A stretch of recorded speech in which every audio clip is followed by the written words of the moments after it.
All right, so basically it goes like this. Range is anger scrambled. It's called an anagram, when one word can have its letters rearranged and make up another word. Okay, they're trying to make me seem gayish because they have some liberal agenda that they think that magically won't survive without me, which we all know is bullshit. Okay, I don't know what they're, that's subtly their state of argument. They have no logical reason. There's some kind of slave master mentality. They think that if they can tell me what to do, somehow it makes them a better person. They're fucked in the head. Instead of not having kids, they're going to impress upon their kids the same thing, and their kids, they're fucked in the head. They're kidding themselves. Baby line, Babylon, never grew up. Rothschild, they never grew up. Okay? So anger, Ra and G. G is the Roman earth deity. Ra is defined by me as God. Ra is defined by them as some LGBT Western occult garbage. Okay? And of course, their token minority guys will take their side. It's pretty straightforward what's going on here. Okay? And you look at me from the front view, especially this part of my forearms, they seem very skinny. Okay? But if you really understand, my dad's a Nigerian guy, he's a big guy. You see from the side view, you start to see that I'm actually a big guy. And I have the brain of a very big, intense brain surgeon cutting into people's heads. Okay? Smarter than everyone of his generation, of every race. Obviously, some people disagree. That's them. To me, you come here as a refugee, become an African brain surgeon, and you're more intense, and you're more moral, and you're more charitable than everyone else. It's clear cut, you're smarter than everyone else. Okay, the world stigmatizes black people the most anyway. So you put the smartest brain and mix it with a female national merit scholar who's a doctor as well. You get this hybrid, you put it into this frame, okay? The most moral argument, the most logical argument, okay, as to why he should be the top martial artist before he even throws a single blow. Hasn't do martial arts since he's about 16. Before that, he was doing basketball, doing the footwork thing, okay? And so with those blows, surgical, fast, boom, world record speed. Brain surgeon father, world record speed, surge of energy, surge of spirit, surge of righteousness, surge of focus, moral intensity. Okay, so the outmaneuver,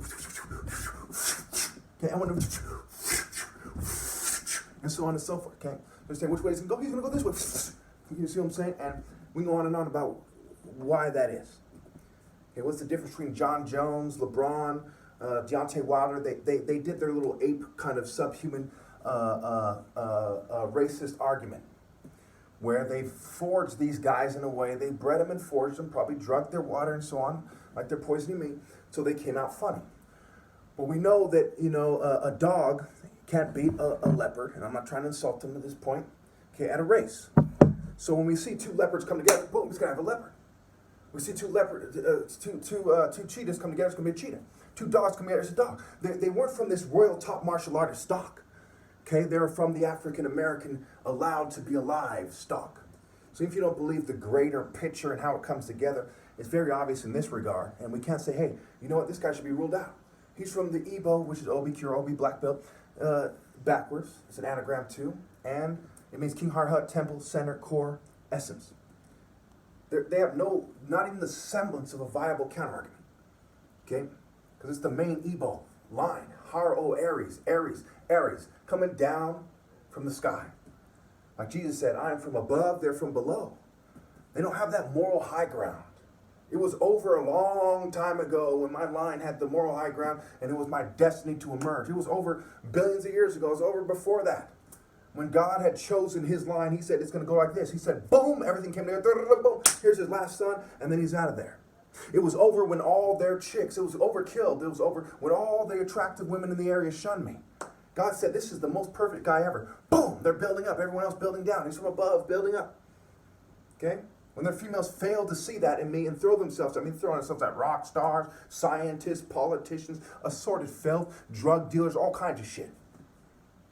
Truly, I tell you, even if they're hooked on crack, cocaine, meth, you name it, heroin, they should have seen that greatness in me, and they should have said, how can I make myself better and be with this guy? It was over when they weren't smart enough to do that. Their offspring are going to be the offspring of women who aren't smart enough to do that. Think about it. And think of genius to see. You see the ideal man and you want to throw yourself at fucking conformist scum? How smart could you be? It says in Psalms, God deals the king according to his righteousness. If you're of God, you deal with me according to my righteousness. You're of the devil, you deal with me according to your social norms. You don't have to love the world or anything in the world. It was over when they started dealing with me according to their social norms and not according to my righteousness. Isaiah 16:5. Seeking righteousness, justice, speeding the cause of righteousness, speeding the cause of justice. There's various ways you can interpret this scripture. But the righteous one speeds the cause of generational justice, generational romantic justice and righteousness. These things must be considered. Unless you're to argue that love and reproduction isn't important, and in the same breath say that children are the future. Okay? It's stupid not to see it my way. It's been over for a long time. When you really look at the situation and break it down scientifically, mathematically, logically, spiritually with no ulterior motives, it is laughable that one of them or their offspring could naturally ever surpass me. Laughable. I know that just like I know the turtle, the most healthy turtle, is not going to be able to outrun the most healthy cheetah. I know that like this. I don't need to meet every turtle out there. I don't need to meet every cheetah out there. I know nature enough. How much more should they know human nature to know that I'm right? If they don't, they should put their hands over their mouths. Because trust me when I tell you, they don't know what the fuck they're talking about.